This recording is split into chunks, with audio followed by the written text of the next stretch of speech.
नीता म्हणाली, तुझा जर माझ्यावर विश्वासच नसेल तर माझ्या इथे राहण्याला काहीच अर्थ नाही.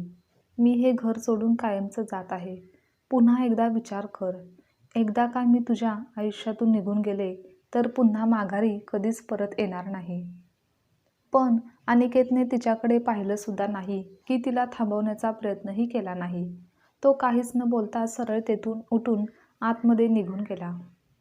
अनिकेतचं हे वागणं बघून नीतासुद्धा तेथे थांबली नाही, तर तिने बॅग उचलली व जड पावलाने तिने घर सोडलं आणि घराबाहेर पडली. आता घरातून बाहेर पडताना तिने निश्चय केला की यापुढे काहीही झालं तरी पुन्हा इकडे परत यायचं नाही. दोघांच्या लग्नाला नुकतेच 2 वर्ष झाली होती. या 2 वर्षात त्यांच्यात फारसं कधी मोठं भांडण झालं नव्हतं की एकमेकांबद्दल कोणत्याही तक्रारी नव्हत्या. तर त्यांचा सुखाचा आनंदाचा संसार चालू होता.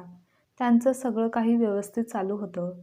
पण आज अचानक असं काही घडलं की सगळं संपलं आहे असंच त्यांना वाटायला लागलं. अनिकेत इतका राग आला होता की त्याने नीताला थांबवण्याचा प्रयत्न देखील केला नाही. कारण त्याच्या संसाराला लागलेली झळ इतकी मोठी होती की दोघांचं जगणं उद्ध्वस्त झालं. 2 वर्षाचा संसार तुटण्याची वेळ आली. 2 वर्षापूर्वी त्यांची पहिली भेट एका रात्री एका छोट्याशा अपघातामुळे झाली होती. अनिकेत नेहमीप्रमाणे कामावरून घरी जाण्यासाठी निघाला होता. तेव्हा त्याच्या गाडीला नीता येऊन धडकली. तेव्हा त्याने पटकन खाली उतरून तिला फार काही लागलं नाही ना याची खात्री करण्यासाठी तिच्याजवळ गेला.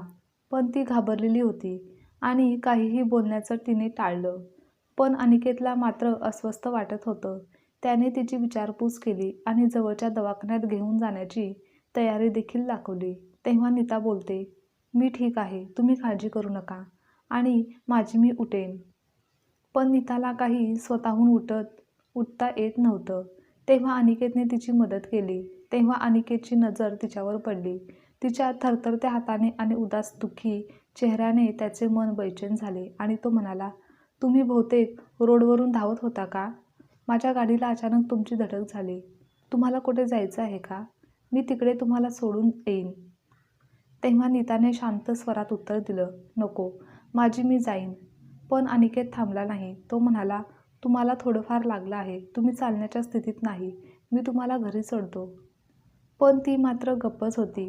कारण अनिकेतची काळजी खरी की फक्त नाटक हे तिला काही समजत नव्हतं. म्हणून तिने कोणतेच उत्तर दिले नाही.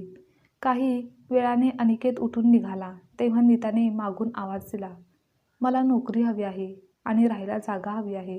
तर मिळेल का? अनिकेतने क्षणभर तिला पाहिलं आणि ओळखलं की ही घर सोडून पळून आलेली आहे. तिची असहाय्यता तिच्या डोळ्यात स्पष्ट दिसत होती. त्यामुळे तो तिला आपल्यासोबत घेऊन गेला आणि नीतालाही दुसरा कोणता पर्याय नव्हता. म्हणून ती देखील लगेच तयार झाली.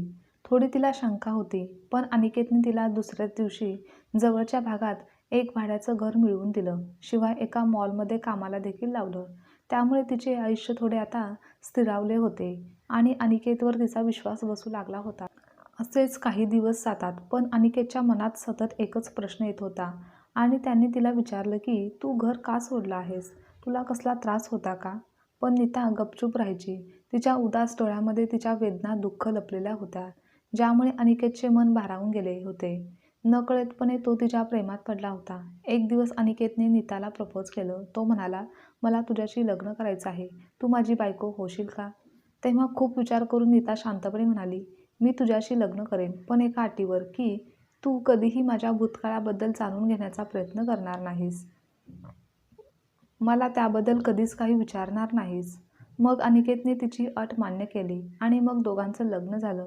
लग्नात अनिकेतच्या कुटुंबातील सगळे होते, पण नीताच्या कुटुंबातील कोणीही नव्हतं. त्यानंतर त्यांच्या संसाराची गाडी सुरळीत चालू होती. अनिकेत ऑफिसला जायचा, तो कमावता होता. तर लग्नानंतर नीताने नोकरी सोडून संसाराची जबाबदारी घेतलेली होती. दोघांचं आयुष्य सुखात चाललेलं होतं. दोघेही एकमेकांसोबत आनंदात देखील होते. त्यांचं आयुष्य आनंदाने ते जगत होते. पण म्हणतात ना, सुखाचा काळ फार काळ टिकत नाही. तसंच काहीसं त्यांच्या बाबतीत घडलं. लग्नाच्या 1-1.5 वर्षानंतर अनिकेतच्या मनात नीताच्या भूतकाळाबद्दल जाणून घेण्याची इच्छा अधूनमधून येतच होती. पण तो तिची अट आठवून पुन्हा गप्प राहायचा. काहीच महिन्यापूर्वी एकदा दोघे हॉटेलमध्ये जेवणासाठी गेले असताना एक अनोळखी तरुण अनिकेतला भेटला. तेव्हा नीता पुढे जाऊन गाडीत बसली होती आणि अनिकेत बिल देण्यासाठी मागे थांबला होता. तेव्हा त्या मुलाने अनिकेतच्या जवळ जाण्याचा प्रयत्न केला. तो जवळ गेला आणि त्याने विचारलं, "साहेब, तुमच्यासोबत असलेली ही मुलगी कोण आहे? ती तुमची कोण लागते?" तर अनिकेत म्हणाला, "ती माझी बायको आहे." हे ऐकून तो तरुण गप्प झाला, पण त्याच्या चेहऱ्यावरची शांतता काहीतरी वेगळं सांगत होती. तेव्हाच अनिकेतच्या मनात शंकेने घर केलं होतं. तो म्हणाला, "तुला तिच्याबद्दल काही माहिती आहे का? तर स्पष्ट सांग." तर तो तरुण म्हणाला, "साहेब, सांगितलं तर तुम्हाला वाईट वाटेल, तुमचा संसार तुटेल." पण अनिकेत ठामपणे म्हणाला, "तू त्याची काळजी करू नकोस. तू जरा स्पष्ट बोल." तेव्हा तो म्हणाला, "ती आमच्या गावात राहत होती. तिचं चलन काही चांगलं नाही. गावातील अनेक मुलांशी तिचे संबंध होते आणि म्हणूनच तिला त्या गावातून बाहेर हाकलून दिलं होतं." हे आश्चर्याने अनिकेत ऐकतच राहिला आणि काही क्षणात तो तरुण निघून गेला. पण अनिकेतच्या मनात त्याने संशयाचं बीज पेरलं होतं. त्यानंतर ते घरी आले, पण अनिकेत त्यानंतर गप्प राहिला नाही. तो नीतासोबत भांडण करू लागला.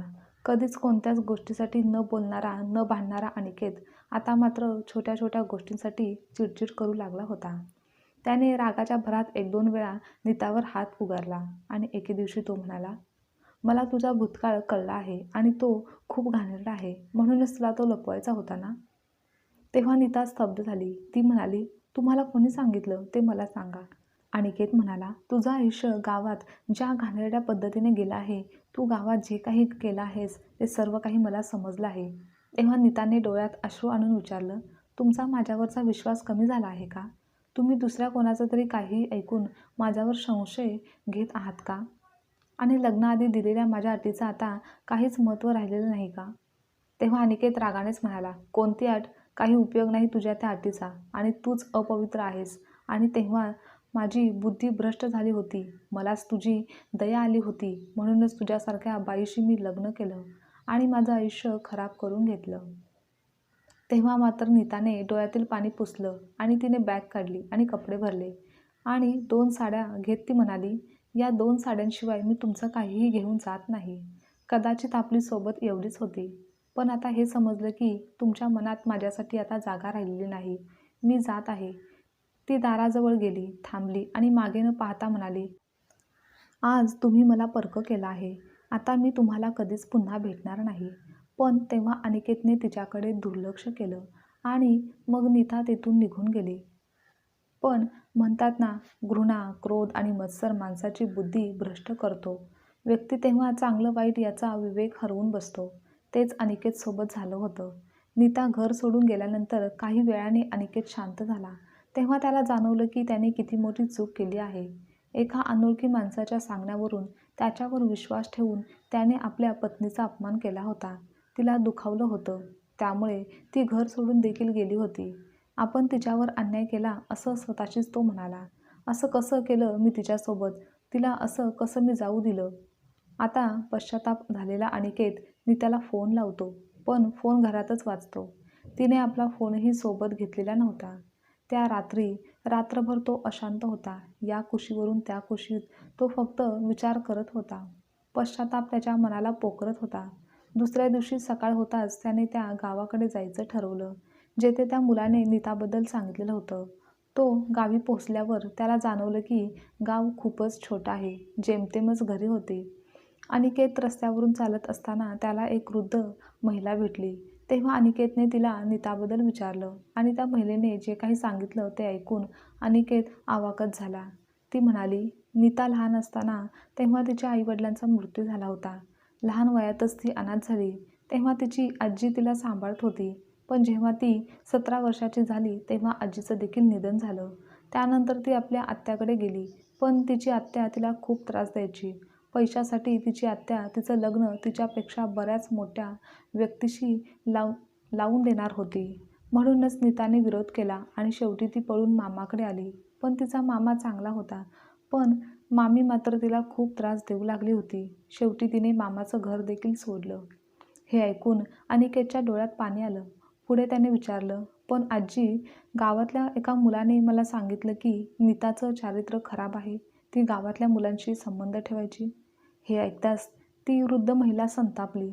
ती रागाने म्हणाली, जरा त्याचं नाव सांगतोस का? अनिकेत म्हणाला, त्याचं नेमकं नाव मला माहिती नाही, पण त्याच्या मित्राने त्याला त्या दिवशी बबलू म्हणून आवाज दिला होता. त्यावर आजी म्हणाली, हां, तो बबलू होय, तो नालायक पोरगा आहे. तोच नीताला त्रास द्यायचा, छळायचा. म्हणूनच एकदा नीताने रागाने त्याला सर्व लोकांसमोर थोबाडीत मारलं होतं आणि आता त्याचा बदला घेण्यासाठीच तो तिच्या चारित्र्यावर डाग लावण्याचा प्रयत्न करत असेल, असं आजी ठामपणे म्हणाल्या. खरं तर नीता धुतल्या तांदळासारखी पवित्र आहे, पण तिच्या आयुष्याने फक्त तिला दुःख दिलं आणि जेथे जेथे आधार मिळेल असं वाटलं तेथे लोक फक्त तिचा फायदा घेत राहिले. पण ती कधीही वाईट मार्गाला गेली नाही. देवच जणू तिच्यावर रुसला आहे. बिचारी अनाथ मुलगी. माहिती नाही आता कुठे असेल, कशी असेल. हे ऐकून अनिकेतच्या पायाखालची जमीनच सरकली. त्याला जाणवलं की त्याने खूप मोठी चूक केली होती. तो गपचूप घरी परत निघाला, पण त्याच्या पावलामध्ये त्राण नव्हता. त्याच्या हृदयाच्या एका कोपऱ्यात दुःख चांगलंच घर करून बसलं होतं. तो विचार करू लागला की मी तिच्याशी एवढा कठोर कसा काय वागलो? एका अनोळखी माणसाच्या बोलण्यावर विश्वास ठेवून त्याने बायकोवर अविश्वास दाखवण्याची खूप मोठी चूक केली होती. अनिकेत घरी परत आला, पण आता त्याच्या आयुष्यामध्ये नीता नव्हती. ती रोज संध्याकाळी डोळे लावून त्याची वाट पाहत होती. तिच्या सहवासाने त्याला त्या क्षणाची गोड दुःख आणि आनंदाची समज दिली होती. आता तो एकटा होता. त्याची जीवनसाथी नीता दूर गेली होती. त्यानंतरही तो तिचा शोध घेण्यासाठी जीवापाड प्रयत्न करत होता. त्याचं मन तिच्या मागे धावत होतं. अनेक दिवस निघून गेले. त्याने तिला शोधण्याचे खूप प्रयत्न केले, पण त्याला ती कुठेच सापडली नाही. असेच काही महिने निघून गेले. नंतर एके दिवशी अचानक त्याच्या फोनवर एका अनोळखी नंबरवरून फोन आला आणि त्याने तो फोन उचलला, तर फोनवर नीताचा आवाज ऐकून तो वेडा झाला. नीता म्हणाली, मी नीता बोलत आहे. त्याला तिचा आवाज ऐकून काहीच समजत नव्हतं. त्याने तिला विचारलं, तू कुठे आहेस मला सांग. प्लीज परत ये. माझा खूप मोठा गैरसमज झाला होता. आता मला खूप लाज वाटत आहे. पण नीताचा आवाज एकदम उदास, दुःखी वाटत होता. ती म्हणाली, आता पुन्हा येण्याची वेळ गेली आहे. ती म्हणाली, मी जे काही सांगत आहे ते ऐका. ज्या दिवशी मी घर सोडून गेले होते त्यानंतर 4-5 दिवसांनी मला समजलं की मी आई होणार आहे. पण माझं नशीब खूपच वाईट आहे. कारण आनंद माझ्याजवळ थांबत नाही, सुख माझ्याजवळ टिकत नाही. तेव्हा माझी जगण्याची इच्छा तर 100% हरवलेलीच होती. पण पोटात वाढत असलेल्या आपल्या बाळासाठी मी जगायचं ठरवलं. मला आयुष्यात कधीच सुख मिळालं नाही. प्रेमाच्या एका एका क्षणासाठी मी तडफडत होते. पण एका वळणावर अनपेक्षितपणे मला तुम्ही भेटलात. तेव्हा असं वाटलं की सुखाचे दिवस आले आहेत. लग्नानंतर तुमच्याबरोबर घालवलेले ते 2 वर्ष माझ्यासाठी स्वर्गापेक्षा काही कमी नव्हते. तुम्ही मला प्रत्येक सुख, आनंद दिला, पण तो फार काळ टिकला नाही. अनिकेत दुःखी होऊन म्हणाला, मला माफ कर. मला समजलं आहे की तू पवित्र आहेस. आपण एकत्र जगूयात. आता मी तुला कधीच स्वतःपासून दूर करणार नाही. तू कुठे आहेस मला सांग. मी येतोय तुला घ्यायला. तेव्हा नीता हलक्या स्वरात म्हणाली, आता तुमची साथ देण्याचं वचन मी देऊ शकत नाही. माझ्या आयुष्यातील या परीक्षा संपतच नाहीत. कारण डॉक्टर म्हणत आहेत की डिलिव्हरी खूपच क्रिटिकल आहे. म्हणजे आई आणि बाळ दोघांच्याही जीवाला धोका आहे किंवा मग कोणा एकालाच तरी वाचवता येईल. अनिकेत म्हणाला, तुला काहीही होणार नाही. मी येतोय. मी हॉस्पिटलमध्ये ॲडमिट आहे. एके ठिकाणी मोलमजुरीचं काम करून दिवस काढले होते. आता सर्व पैसे संपले आहेत. उद्या माझी डिलिव्हरी आहे आणि आता मी तुमच्यापासून कितीतरी किलोमीटर दूर आहे. या डिलिव्हरीमध्ये जर मी राहिले नाही, माझं काही बरं वाईट झालं, तर कृपया आपल्या बाळाची काळजी घ्या. आणि मग नीताने तिचा पत्ता सांगून फोन कट केला. तेव्हा अनिकेतने पटकन गाडी घेतली आणि 4-5 तासांच्या प्रवासानंतर तो त्या हॉस्पिटलमध्ये पोहोचला, ज्या हॉस्पिटलमध्ये नीता ॲडमिट होती. त्याच्या मनात एकच विचार होता, काहीही करून तिला वाचवायचंच आहे. आणि जेव्हा तो तिच्या वॉर्डमध्ये गेला, ते दृश्य पाहून त्याचं मन गहिवरून आलं.